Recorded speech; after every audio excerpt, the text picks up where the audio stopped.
ಅರಸು ಅವರ ಸಾಲಿಗೆ ಸಿದ್ದರಾಮಯ್ಯನವರು ಸೇರ್ತಿದ್ದಾರೆ. ದಾಖಲೆ ಬರದಂತ ಅವರಿಗೆ ನಾನು ಅಭಿನಂದಿಸ್ತೀನಿ ಅಂತ ಶಿವಮೊಗ್ಗದಲ್ಲಿ ಕಾನೂನು ಮತ್ತು ಸಂಸದೀಯ ಸಚಿವ ಎಚ್.ಕೆ. ಪಾಟೀಲ್ ಹೇಳಿಕೆ ಕೊಟ್ಟಿದ್ದಾರೆ. ಈ ದಾಖಲೆ ನಮ್ಮೆಲ್ಲರಿಗೂ ಕೂಡ ಹೆಮ್ಮೆಯ ವಿಷಯವಾಗಿದೆ.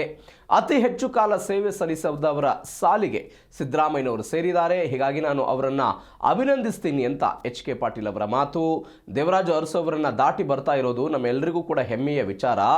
ಅದು ದಾಖಲಾರ್ಹವಾದ ಸಾಧನೆ ಮಾಡುವ ಸಂದರ್ಭದಲ್ಲಿ ಅವರು ಬರ್ತಿದ್ದಾರೆ. ಕರ್ನಾಟಕದಲ್ಲಿ ಪ್ರತಿ ಬಡ ಕುಟುಂಬಕ್ಕೆ ತಿಂಗಳಿಗೆ 5,000ದಂತೆ ವರ್ಷಕ್ಕೆ 60,000 ರೂಪಾಯಿ ಗ್ಯಾರಂಟಿ ಮೂಲಕ ಕೊಡ್ತಿದ್ದಾರೆ. ಶಕ್ತಿ, ಯುವನಿಧಿ, ಗೃಹಲಕ್ಷ್ಮಿ, ಗೃಹಜ್ಯೋತಿ, ಅನ್ನಭಾಗ್ಯ ಇರಬಹುದು, ಇಂಥ ಯೋಜನೆಗಳ ಮೂಲಕ ಕರ್ನಾಟಕದ ಬಡತನವನ್ನು ಸಂಪೂರ್ಣವಾಗಿ ನಿವಾರಣೆ ಮಾಡಿರುವಂಥವರು ಸಿದ್ದರಾಮಯ್ಯನವರು ದಾಖಲೆ ಮಾಡಿರುವಂಥ ಸಂದರ್ಭದಲ್ಲಿ ಹೆಮ್ಮೆಯ ಯೋಜನೆ ಆಗಿದೆ. ನಮ್ಮ ರಾಜ್ಯದ ಆರ್ಥಿಕ ಸ್ಥಿತಿ ಗಮನಿಸಿದರೆ, ನಮ್ಮ ಆದಾಯ ಹೆಚ್ಚುವರಿ ನೋಡಿದರೆ ಕೇಂದ್ರ ಸರ್ಕಾರದ ಎಲ್ಲ ರೀತಿಯ ಅಸಹಕಾರದ ನಡುವೆಯೂ ಕೂಡ ರಾಜ್ಯ ಅಭಿವೃದ್ಧಿಯತ್ತ ದಾಪುಗಾಲು ಹಾಕ್ತಿದೆ ಅಂತ ಎಚ್.ಕೆ. ಪಾಟೀಲ್ರ ಮಾತು.